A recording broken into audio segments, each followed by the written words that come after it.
పరమేశ్వరుడి నివాసం కైలాసం. త్రిమూర్తులలో ఒకడైన పరమేశ్వరుడు నిత్యం తపస్సులో మునిగి ఉండేవాడు. కైలాసానికి సమీపంలోనే పర్వతరాజైన హిమవంతుడి రాజ్యం ఉండేది. హిమవంతుడి భార్య అప్సరస మేనక. వారికి జన్మించింది పార్వతి. పర్వతరాజు కుమార్తె కాబట్టి ఆమెకు పార్వతి అని పేరు వచ్చింది. పార్వతి అల్లారు ముద్దుగా పెరిగింది. ఆటపాటలతో కాలం గడుపుతూ ఉన్న చిన్నతనం నుంచి పార్వతికి పరమేశ్వరుడిని వివాహం ఆడాలని కోరిక ఉండేది. పార్వతి పెరిగి పెద్దదయ్యింది.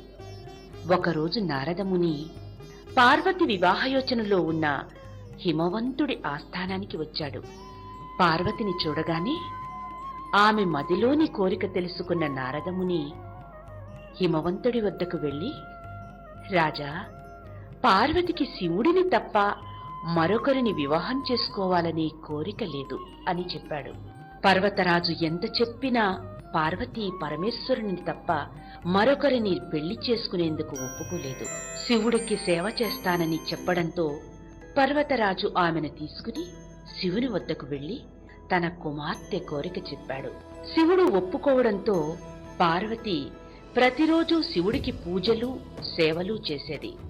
అదే సమయంలో తారకాసురుడనే రాక్షసుడు స్వర్గాన్ని ఆక్రమించుకున్నాడు. శివుని కుమారుని చేతిలోనే తారకాసురుడు మరణిస్తాడు. అలా వరం పొందాడు అతను. తారకాసురుని చంపాలంటే శివుని వివాహం అనివార్యమయ్యింది. బ్రహ్మదేవునికి ఇది తెలుసు. బ్రహ్మదేవుడు మన్మధుణ్ణి పిలిచాడు. శివుడి తపస్సు భగ్నం చేసి పార్వతీదేవిని వివాహం చేసుకునేందుకు అనుకూల పరిస్థితిని కల్పించమని ఆదేశించాడు. వెంటనే మన్మథుడు తన భార్య రతీదేవితో కలిసి కైలాసానికి వెళ్లాడు. తపస్సులో మునిగి ఉన్న శివుడిని చూసి మన్మథుడు భయపడ్డాడు. శివుడి తపస్సు ఎలా భగ్నం చేయగలనా అని ఆలోచించాడు. శివుడికి పార్వతీదేవి పూజ చేసే సమయంలో ఆయన మీద బాణాలు వేశాడు మన్మథుడు. తపస్సు భగ్నమైన శివుడు కోపంతో మూడవ కన్ను తెరిచి చూడగా ఆ కంటి నుంచి వెలువడిన మంటలలో మన్మథుడు కాలిపోయాడు. తిరిగి తపస్సులో మునిగిపోయాడు శివుడు. జరిగింది చూసి భయపడిన పార్వతి కేవలం భక్తి ద్వారానే పరమేశ్వరుణ్ణి భర్తగా పొందగలను అనుకున్నది. అందుకోసం తను కూడా పరమేశ్వరుని ధ్యానిస్తూ తపస్సు చెయ్యాలని నిర్ణయించుకుంది. ఒకరోజు ఆమెకు ఒక ముని తారసపడ్డాడు. ఈ వయసులో అందమైన నువ్వు తపస్సు చేయడానికి కారణం ఏమిటి అని పార్వతిని ప్రశ్నించాడు. పరమేశ్వరుని వివాహం ఆడాలన్నది నా కోరిక అని పార్వతి చెప్పగా అది నెరవేరదని చెప్పాడు ముని. శివుడు మోసగాడని, అతడి కోసం సమయాన్ని వృధా చేసుకోవద్దని చెప్పాడు ఆ ముని.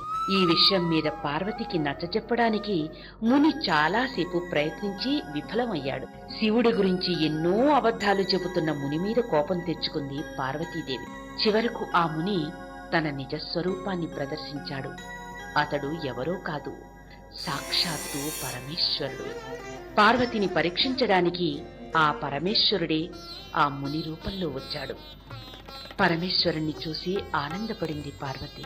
పార్వతిని వివాహమాడ్డానికి అంగీకరించాడు శివుడు. పరమేశ్వరుడి నిర్ణయాన్ని తెలుసుకున్న సప్తర్షులు హిమవంతుడి వద్దకు వెళ్లి అతడిని కుమార్తె వివాహానికి ఒప్పించారు. పార్వతీ పరమేశ్వరుల వివాహం వైభవంగా జరిగింది. వివాహమైన తరువాత ఇంద్రాది దేవతలు పరమేశ్వరుని వద్దకు వెళ్లి బ్రహ్మదేవుని ఆజ్ఞను మన్మథుడు పాటించాడని అతడిని తిరిగి బ్రతికించమని వేడుకున్నారు.